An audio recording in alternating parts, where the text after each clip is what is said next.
മക്കസായി മക്കാസായി rum പം പോ Goan song ആണെന്നാണ് തോന്നുന്നത്. പക്ഷേ ഈ വാക്കുകൾ എങ്ങനെ വന്നു എന്ന് ചോദിച്ചാൽ 82 ഞാൻ അമേരിക്കയിൽ പോയെന്ന് പറഞ്ഞില്ലേ, അപ്പോൾ അവിടെ വില്യംസ് എന്ന് പറഞ്ഞ കോറസിൻ്റെ ഒരു പാട്ടുകാരൻ ഇങ്ങനെ ഈ മക്കാസായി മക്കാസായി എന്നൊക്കെ പറഞ്ഞിട്ട് പാടുന്നതിൻ്റെ ഒരു ഓർമ്മയുണ്ടായിരുന്നു. ട്യൂണൊന്നുമല്ല. അങ്ങനെ പെട്ടെന്ന് ഗോവൻ ടൈപ്പ് പാട്ട് വേണം എന്ന് പറഞ്ഞപ്പോഴത്തേക്ക് ഈ മക്കാസായി ഓർമ്മ വന്നു. അങ്ങനെ ഇട്ട ട്യൂണാണിത്, ഈ മക്കാസായി. അപ്പോൾ ഇത് മക്കാസായി കഴിഞ്ഞപ്പോഴത്തേക്കും പ്രിയൻ പറഞ്ഞ് ഇത് 2 പേരുടെ വോയിസ് കിട്ടിയാൽ കൊള്ളാം. ഒന്ന് ദിലീപും പിന്നൊന്ന് കലാഭവൻ മണിക്ക് വേണ്ടിയുള്ള. അപ്പോൾ ഞാനും ചേട്ടനും പറഞ്ഞ് നമുക്കൊരു പണിയാം, നാദിർ ഷാ ഒരു നല്ല ഓപ്ഷനാണ്. നാദിർ ഷാ എന്നിട്ട് പാടും, നാദിർ ഷാ എന്നിട്ട് എഴുതുകയും ചെയ്യും, പ്രത്യേകിച്ച് ഇങ്ങനത്തെ പാട്ടുകൾ. അപ്പോൾ നാദിർ ഷാ കൊണ്ട് എഴുതിക്കുകയും ചെയ്യാം. ഒരു പോർഷൻ നാദിർ ഷാ പാടട്ടെ, ഒരു പോർഷൻ ദിലീപിൻ്റെ പോർഷൻ ശ്രീകുട്ടനും. അങ്ങനെയാണ് ഈ പാട്ടിലേക്ക് കിടന്നത്. അപ്പോൾ അതിൻ്റെ ആ ഗോവൻ വേർഷൻ മാത്രം പാടാം. മക്കസായി മക്കസായി റം പം പോ, മക്കസായി മക്കസായി റം പം പോ, മക്കസായി മക്കസായി റം പം പോ, മക്കസായി മക്കസായി റം പം പോ, മക്കസായി മക്കസായി റം പം പോ, മക്കസായി മക്കസായി റം പം പോ, മക്കസായി മക്കസായി റം പം പോ, മക്കസായി മക്കസായി റം പം പോ. അങ്ങനെ പല്ലവി അങ്ങോട്ട് പോകും. ഇത് എൻ്റെ പാട്ട് കീബോർഡ് സീക്വൻസ് ചെയ്ത് സ്റ്റീഫൻ ദേവസിയാണ്. ഒരുപാട് പാട്ടുകൾ സ്റ്റീഫൻ ഞങ്ങളുടെ ചെയ്തിട്ടുണ്ട്. പക്ഷേ സ്റ്റീഫൻ ആദ്യമായിട്ട് സിനിമയിൽ കീബോർഡ് പ്രോഗ്രാം ചെയ്യണത് കല്യാണരാമനിൽ ഞങ്ങളുടെ പാട്ട് തന്നെയാണ്, തുമ്പിക്കല്യാണം. അത് യമൻ അല്ലെങ്കിൽ കല്യാണി രാഗത്തിലുള്ളൊരു പാട്ടാണത്. അപ്പോൾ അത് സ്റ്റീഫൻ എപ്പോഴും അത് നന്ദിയോടെ പറയണം. അങ്ങനെ ഒരുപാട് പാട്ടുകാർക്കും ഓർക്കസ്ട്രക്കാർക്കും നമ്മൾ ആദ്യമായിട്ട് ചാൻസ് കൊടുക്കാനുള്ളൊരു ഭാഗ്യം കിട്ടിയിട്ടുണ്ട്, ഒരുപാട്. അപ്പോൾ ഇനി നമുക്ക് അതിൻ്റെ അകത്ത് തന്നെയുള്ള വേറൊരു പാട്ട് ശ്രീകുട്ടനും സുജാതയും കൂടി മനോഹരമായിട്ട് പാടിയ ഏതാവുനാറ നിലകടനി എന്ന് പറഞ്ഞൊരു കീർത്തനത്തിൻ്റെ 2 വരിയിലാണ് തുടങ്ങുന്നത്. കീർത്തനം കല്യാണി രാഗത്തിലാണ്, പക്ഷേ പാട്ട് പിന്നീട് വന്നത് ശുദ്ധസാരംഗിലാണ്. ഈ പാട്ട് എൻ്റെ ആദ്യത്തെ കൃതി കർണാട്ടിക് രാഗമായ കല്യാണിയിലും അതിനുശേഷം വന്നത് ഹിന്ദുസ്ഥാനി രാഗമായ ശുദ്ധസാരംഗിലുമാണ്. അപ്പോൾ പക്ഷേ അത് രണ്ടും തമ്മിൽ ചേർന്നത് അറിയുന്നില്ല എന്നുള്ളതാണ് ഇതിൻ്റെ വേറെ പ്രത്യേകത. പിന്നീടാണ് അതൊക്കെ നമ്മൾ പാടി കമ്പോസ് ചെയ്തപ്പോൾ അങ്ങനെ കമ്പോസ് ചെയ്ത് പോയി മാത്രമേ ഉള്ളൂ. പിന്നീട് ആലോചിച്ചപ്പോഴത്തേക്കുമാണ് ഇങ്ങനെ 2 ശ്രേണി സമ്പ്രദായത്തിലുള്ള രാഗങ്ങൾ ഒരുമിച്ച് കൂട്ടാൻ പറ്റി എന്നുള്ളതൊരു വലിയൊരു സന്തോഷമാണ്. ഒരു കാതിലോല ഞാൻ കണ്ടീല, തിരുതാളി വെച്ചതും കണ്ടീല, കളവാണിയാം കിളിയോർത്തീല അകലേ. ഈ നാട് റാണിയായി തോന്നീല, പുഴ തോന്നി എന്ന പോൽ തോന്നീല, ഇതിലാര് ലോല എന്നോർത്തീല പല തിരയിളകിയ മാറിൽ നേരിയതായി അരയിതിലൊരു ഞാണലുക്കിനാൽ നുരചിതറിയ നൂപുരങ്ങളാലേ തോഴി നീയൊരുക്കുന്നു ഒരു ദേവിയായ ഗ്രാമത്തെ. ഞാനിതിൻ്റെ തീരത്തെ വനഗോപപാലനാകുന്നു. ചുനുചാരു ചില്ലയിൽ പൂക്കളും പുതുതേൻ നുകർന്നു പൂമ്പാറ്റയും പനിനീർത്തണുപ്പെഴും കാറ്റിനിമ്പവും രാഗാലാപവും. ഒരു കാതിലോല ഞാൻ കണ്ടീല, തിരുതാളി വെച്ചതും കണ്ടീല, കളവാണിയാകി കിളിയെ ഓർത്തീല അകലേ.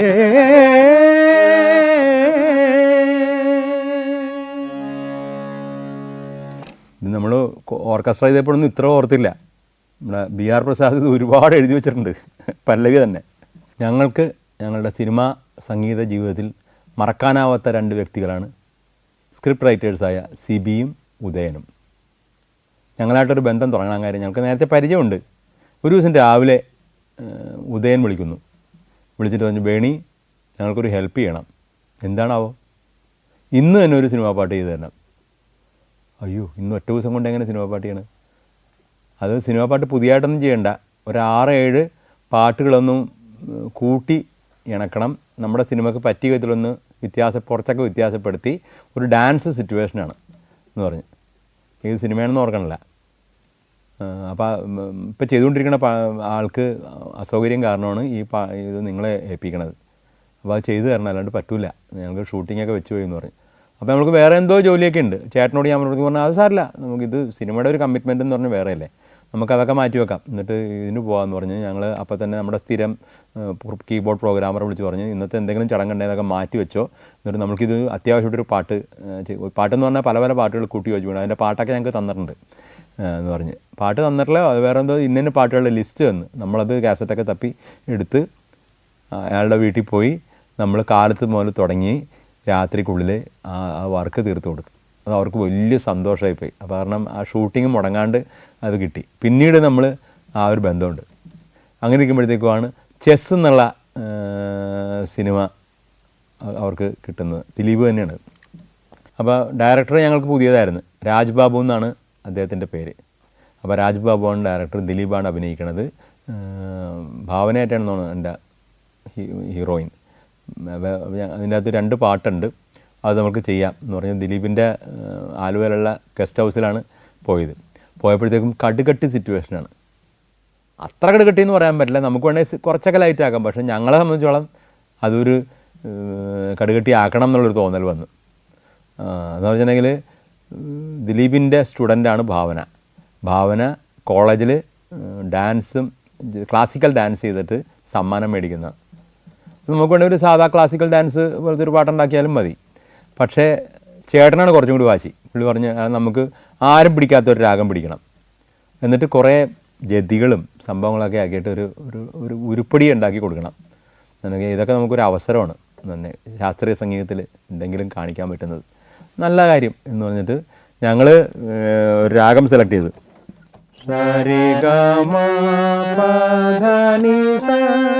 ഷഡ്വിധ മാർഗിണി.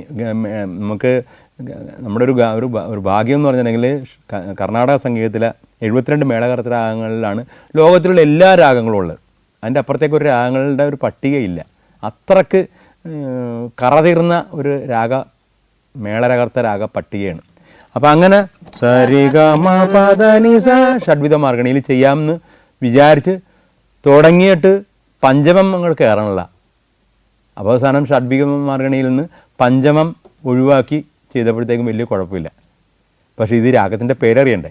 ഒരു മ്യൂസിക് ഡയറക്ടർക്ക് ഒരു സെമി ക്ലാസിക്കൽ പാട്ട് ചെയ്യുമ്പോൾ ആ രാഗത്തിൻ്റെ പേരറിയാൻ പാടുന്ന മോശമല്ലേ? ഇന്നത്തെ പോലെ അടിച്ചു നോക്കാനൊന്നും സംവിധാനമില്ല. അപ്പോൾ ദാസേട്ടനാണ് പാടണമെന്ന് തീരുമാനിച്ചു കഴിഞ്ഞു. ചിത്രയും പാടണം. ചിത്രം ഇവിടെ തന്നെ ഉണ്ട്.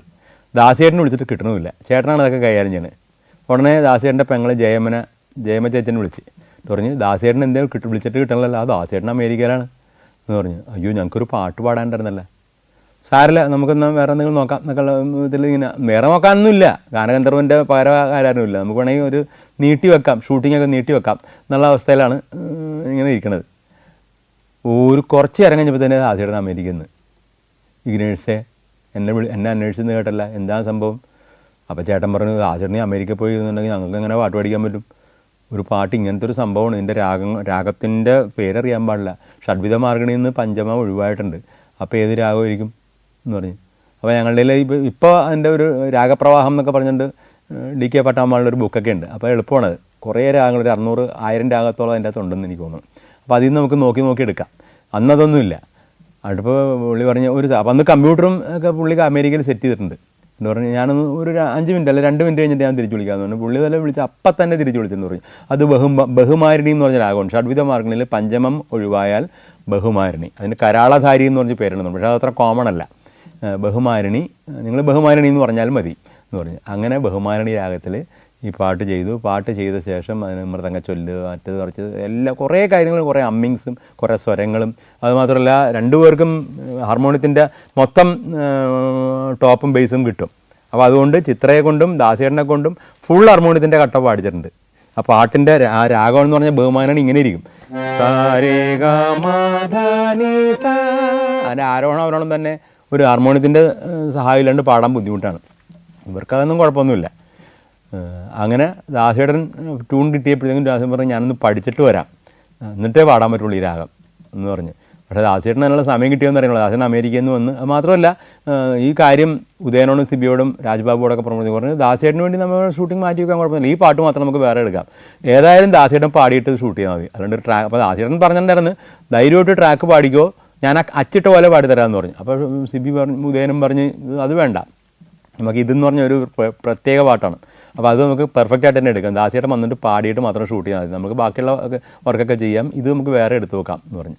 അങ്ങനെ എന്നാൽ പിന്നെ ശരി എന്ന് പറഞ്ഞ് ചിത്രയെ കൊണ്ടും പാടിച്ചു, ദാസിയേട്ടനെ കൊണ്ടും പാടിച്ചു. Saudi Arabia, United Arab Emirates, Kuwait. Sancharam volume number 20. Full HD-യിലുള്ള അപൂർവ ദൃശ്യയാത്രാ വിവരണ ശേഖരം ഉടൻ സ്വന്തമാക്കാൻ സഞ്ചാരം എന്ന് SMS ചെയ്യൂ. ഫോൺ 9995444222. അപ്പോൾ ചിത്രയും ആദ്യത്തെ കുറേ പാടിയ, നേരത്തെ ഒരു പാട്ട് പാടിയ പോലെ പകുതി പാടിയിട്ട് പറഞ്ഞു നമുക്ക് ഇതിനി അടുത്തത് ജതി സ്വരങ്ങളും അവസാനത്തെ കൂട്ടിപ്പിടുത്തവും അങ്ങനെ സ്പീഡാകുന്നുണ്ട്, അതെല്ലാം നമുക്ക് വേറൊരു ദിവസം പാടാമെന്ന് പറഞ്ഞു. പിറ്റേ ദിവസം കാലത്ത് വന്നിട്ട് ചിത്രയുടെ സ്റ്റുഡിയോയിൽ അതും പാടി. ദാസിയേട്ടൻ പക്ഷേ പറഞ്ഞു എനിക്ക് പഠിക്കാനൊന്നും സമയം കിട്ടില്ല, ഞാനൊന്ന് ഇപ്പോൾ ഇരുന്ന് നോക്കാമെന്ന് പറഞ്ഞിട്ട് പറഞ്ഞതെന്ന് വെച്ചിട്ടുണ്ടെങ്കിൽ ഉച്ച വരെ എനിക്ക് സമയമുള്ളത്, കഴിഞ്ഞാൽ പിന്നെ എറണാകുളത്തേക്ക് പോകേണ്ട ആവശ്യമുണ്ട്, ഞാൻ ഏറ്റുപോയൊരു കാര്യം മറന്നിരിക്കുകയായിരുന്നു, അപ്പോൾ അതുകൊണ്ട് സോറി എന്നൊക്കെ പറഞ്ഞു. പക്ഷേ ദാസിയേട്ടൻ വെറുതെ ഒറ്റയടിക്ക് തന്നെ എല്ലാം പാടി, തൊണ്ടയിൽ ഇതെല്ലാം കിടക്കല്ലേ. അങ്ങനെ ഞങ്ങൾക്ക് ഇങ്ങനെ ഒരു പാട്ട് വാനമ്പാടിനെ കൊണ്ടും ഗാനഗന്ധർവനെ കൊണ്ടും പാടിക്കാൻ പറ്റി. ഇപ്പോഴും സംഗീത വിദ്യാർത്ഥികളൊക്കെ ചോദിക്കാറുണ്ട് അത് ഏത് രാഗമാണ്. ചിത്രം വരെ പിന്നെയും വിളിച്ച് ചോദിച്ചു ആ രാഗത്തെ പറ്റിയൊക്കെ.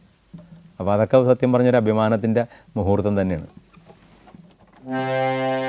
ചന്തം കാളിന്തിനാദം ഗോപി സംഗീതം നെഞ്ചം തേനോലും പോലെ രാധാസല്ലാപം നറുവണ്ണയോടെ പ്രേമതാലം നിലവിൻ്റെ ശീതളമായ പുളീനം തുളുമ്പി ഞരമ്പിൽ സോമലതിക പിഴിഞ്ഞ ലഹരി ചന്തം കാളിന്തിനാദം ഗോപി സംഗീതം നെഞ്ചം തേനോലും പോലെ രാധാസല്ലാപം നറുവെണ്ണയോടെ പ്രേമതാലം നിലവിൻ്റെ ശീതളമായ പുളീനം തുളുമ്പി ഞരമ്പിൽ സോമലതിക പിഴിഞ്ഞ ലഹരി ചന്തം കാളിന്തിനാദം ഗോപി സംഗീതം.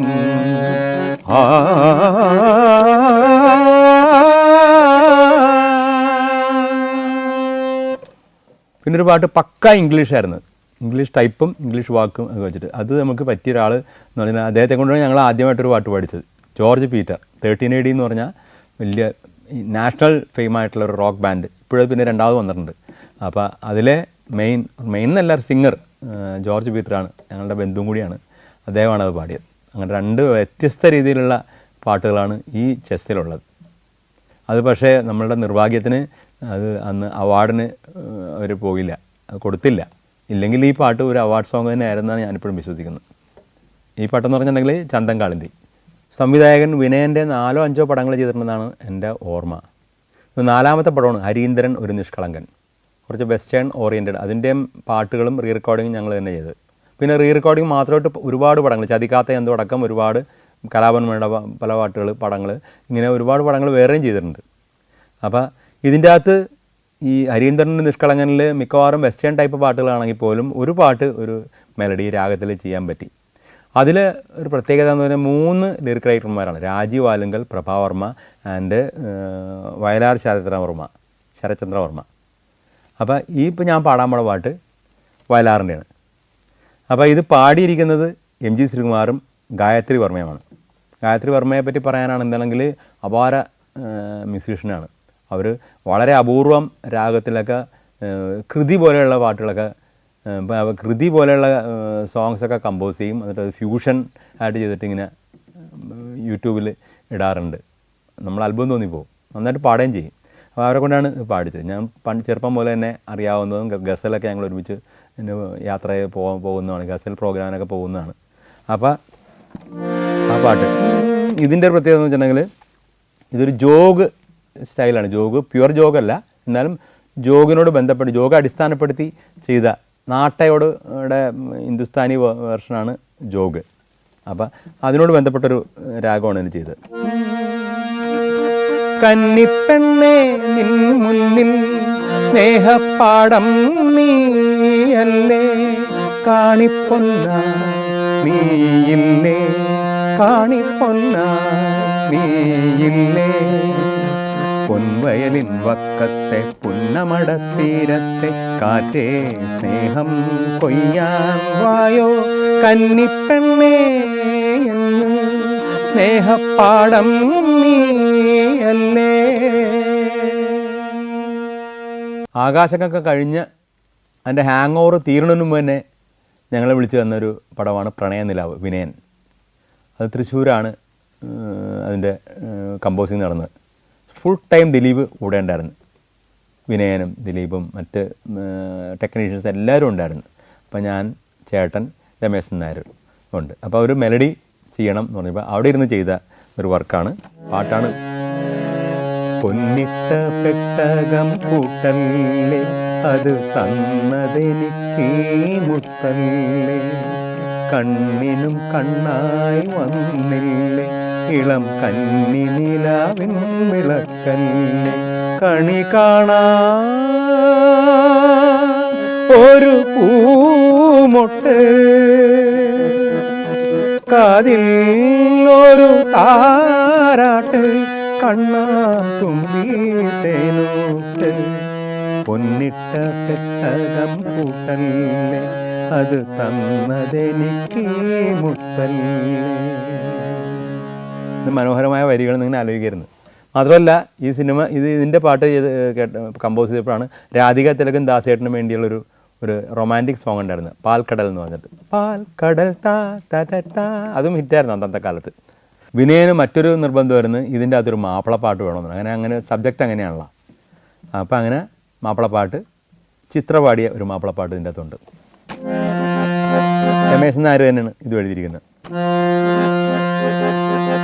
മാനത്തൊരു പൊൻതാരകം മഞ്ചാടി മണിച്ചപ്പ് തുറന്നില്ലേ, മാനത്തൊരു പൊൻതാരകം മഞ്ചാടി മണിച്ചപ്പ് തുറന്നില്ലേ, നിന്മായ കണ്ണിൽ മയ്യിട്ട് മയക്കിയില്ലേ, കയ്യിൽ കരിവള തരിവള കിലുവില ചിരിക്കുമ്പോൾ കൽവിൽ കുളിരല്ലേ, നിനക്കിനി അതിശയരാവല്ലേ, പുത്തൻ ഇശലുകൾ പാടണ്ടേ.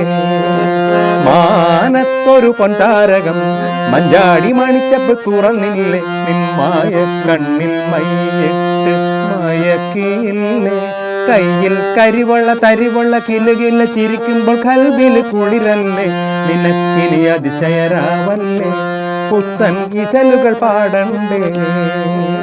തങ്കത്തുങ്കത്തിമി തന്താന താന, അങ്ങനെയൊക്കെ വായ്ത്താരികളൊക്കെ ഇട്ടിട്ട് നല്ലൊരു ഹരമായിരുന്നു ആ പാട്ട്. 2020 ഞങ്ങൾ ഒരുപാട് കഷ്ടപ്പെട്ട വർക്കാണ്. കുറേ ട്യൂൺ അതിനുവേണ്ടി കൊടുത്തു. ദിലീപ് ഫുൾ ടൈം ഉണ്ടല്ലോ, ദിലീപിൻ്റെ ബ്രഹ്മാണ്ഡ ചിത്രമാണ്. മലയാള സിനിമയിലുള്ള എല്ലാ നടന്മാരും അഭിനയിക്കുന്നൊരു ചിത്രം. അപ്പോൾ അത് CB ഉദയൻ അത് ഗംഭീരമായിട്ട് സ്ക്രിപ്റ്റ് വർക്ക് ചെയ്ത് പടം വിജയിച്ചു. ദിലീപും ഗംഭീരമായിട്ട് അത് അവതരിപ്പിച്ചിട്ടുണ്ട്. അത് മാത്രമല്ല എല്ലാവർക്കും ആവശ്യമുള്ള റോളെ കൊടുത്തിട്ടുള്ളത്. അത് നമ്മൾ കണ്ണ് തള്ളിപ്പോകും നമ്മളുടെ. ഇത് എങ്ങനെ ഇത്ര ആൾക്കാരെ ഈ കഥയിൽ ഉൾക്കൊള്ളിച്ചെന്ന് തോന്നിപ്പോവും. അങ്ങനെ ഞങ്ങൾ കുറേ പാട്ട് ചെയ്തെങ്കിലും അവസാനം പിറ്റേ ദിവസം റെക്കോർഡിംഗ് ആണ്. തലേ ദിവസം രാത്രി ആയപ്പോഴത്തേക്ക് ഒരു ട്യൂൺ കൊടുത്തത് അവർക്ക് വളരെ ഇഷ്ടപ്പെട്ടു. തന്നനന്നി താനിന്നന്നി തന്നിന്നാത്തിന്നന്നി തനിനനി താനേനനാനി താനിനന്നി തന്നിന്നന്നി തന്നിന്നാത്തേനി തനിനനി താനേനതാനി. ഈ ട്യൂൺ നിങ്ങൾക്ക് മനസ്സിലാവുമായിരിക്കും. ഫേമസ് ആയിട്ടുള്ള പാട്ടാണ്. ഇത് ഈ പടത്തിലല്ല, വേറെ പടത്തിലാണ് വന്നത്. ട്യൂൺ കേട്ടപ്പോൾ തന്നെ ഗിരീഷ് എൻ്റെ ലിറിക്ക് എഴുതി കഴിഞ്ഞു. അങ്ങനെ ഞങ്ങൾ രാത്രി വീട്ടിൽ വന്ന് അപ്പോഴാണ് ഒരു ഫോൺ വിളി. പറഞ്ഞ് നമുക്കിത് ഇതിൻ്റെ സിറ്റുവേഷൻ ഇപ്പോൾ ഒന്ന് മാറിയിട്ടുണ്ട്. ഇത് മറ്റേത് വൃന്ദാവന സാരെങ്കിൽ ആണെങ്കിൽ പോലും ഒരു അടിപൊളി പാട്ടായിരുന്നു. സിറ്റുവേഷൻ മാറിയിട്ടുണ്ട്, നമുക്ക് വേറൊരു ടൈപ്പ് പാട്ട് പിടിക്കണമെന്നാണ്. പിന്നെ ഞങ്ങളൊന്നും ഉറങ്ങിയില്ല. ഒരു 2-3 മണി വരെ ഇരുന്ന് വേറൊരു പാട്ട് പെട്ടെന്ന് ഉണ്ടാക്കി അത് പിറ്റേ ദിവസം കേൾപ്പിച്ചപ്പോഴത്തേക്ക് അവർക്കത് ഓക്കെ. അതാണ്